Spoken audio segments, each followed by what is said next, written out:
Oke, kali ini kita bakal bahas satu babak yang jujur aja sangat kelam dari Perang Boer Kedua. Ini adalah sebuah cerita yang sering banget kelewat di buku-buku sejarah, tapi dampaknya itu luar biasa mengerikan.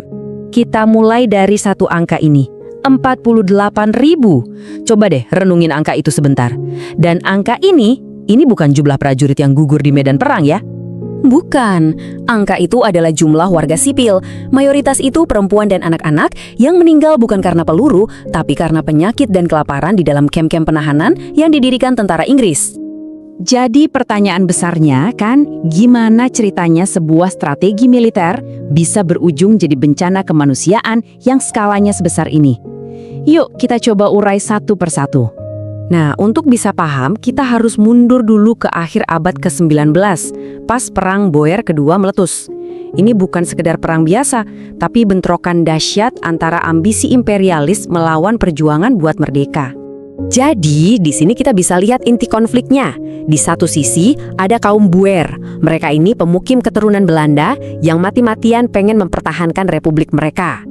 Nah, di sisi lain, ada raksasa dunia waktu itu, Kerajaan Inggris, yang ngincer banget cadangan emas dan berlian yang melimpah ruah di tengah itu. Walaupun kalah jumlah dan persenjataan, pasukan Boer ini cerdiknya bukan main. Taktik gerilya mereka, serang cepat, terus ngilang lagi ke pedesaan, itu benar-benar bikin tentara Inggris yang super besar dan terorganisir jadi frustrasi berat. Strategi perang konvensional mereka jadi nggak efektif. Dan rasa frustrasi inilah yang akhirnya memicu perubahan strategi yang super brutal dari pihak Inggris. Logikanya jadi simpel tapi kejam. Kalau nggak bisa ngalahin para pejuangnya di medan tempur, ya udah, hancurin aja basis dukungan mereka, yaitu rakyat sipilnya. Nah, disinilah titik baliknya. Coba kita ikutin alur pikir militer Inggris waktu itu. Pertama, untuk melawan gerilya, mereka harus menghentikan dukungan dari warga. Gimana caranya? Hancurkan lumbung padi dan rumah-rumah mereka. Terus, kumpulin semua warga sipil ke dalam camp, biar mereka nggak bisa lagi ngasih makanan atau informasi ke para pejuang. Kebijakan bumi hangus ini ya persis seperti namanya, brutal dan total.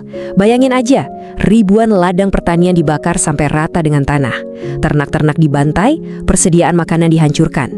Tujuannya cuma satu, bikin para pejuang Boer kelaparan dan patah semangat dengan cara menyerang keluarga mereka. Para warga sipil yang udah kehilangan segalanya ini kemudian digiring ke kamp-kamp. Ironisnya, Inggris menyebut tempat ini kamp perlindungan, tapi kenyataan di dalamnya jauh dari kata perlindungan. Itu adalah sebuah neraka. Angka-angka ini beneran bikin merinding. Lebih dari 115.000 warga sipil Boer, kebanyakan perempuan dan anak-anak, ditahan. Dan yang sering banget dilupain, puluhan ribu warga kulit hitam Afrika juga dipaksa masuk ke kamp-kamp terpisah yang kondisinya seringkali jauh lebih buruk. Kalau di total, hampir 50.000 nyawa melayang di dalam kamp-kamp ini. Terus, kenapa angka kematiannya bisa setinggi itu? Nah, ini dia jawabannya. Tenda yang dijejali banyak orang, sanitasi yang super buruk, jatah makanan yang sangat sedikit, dan fasilitas medis yang hampir nggak ada. Kondisi kayak gini tuh resep sempurna buat bencana, jadi ladang subur bagi wabah penyakit. Dan ini inti dari tragedinya. Para penghuni camp ini nggak mati karena senjata perang. Mereka meninggal karena penyakit-penyakit yang sebenarnya bisa dicegah, kayak campak, tipus, disentri, yang menyebar dengan cepat di lingkungan yang kotor dan padat itu. Dan grafik ini, jujur, ini bagian yang paling menyayat hati. Lihat saja, 3/4 dari lebih dari 28.000 warga Boer yang meninggal di camp adalah anak-anak. Tubuh mereka yang kecil prosto nggak kuat melawan penyakit dan kelaparan yang parah.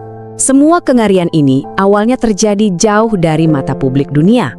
Tapi, ya, seburuk apapun sebuah rahasia ditutupi, kebenaran itu selalu punya cara untuk muncul ke permukaan. Dan ada satu sosok kunci yang jadi titik baliknya. Namanya Emily Hobhouse. Dia seorang aktivis dari Inggris yang nggak mau tinggal diam. Dia nekat berangkat sendiri ke Afrika Selatan, masuk ke kamp-kamp itu, dan mencatat semua yang dia lihat dengan mata kepalanya sendiri. Begitu laporan dari Hobhouse ini tersebar di Inggris, dampaknya luar biasa. Publik kaget bukan main. Mereka marah besar. Citra perang heroik yang selama ini mereka dapatkan ternyata dibaliknya menyembunyikan penderitaan warga sipil dalam skala yang gak terbayangkan. Lihat deh efek dominonya. Laporan dari Hope House memicu kemarahan publik.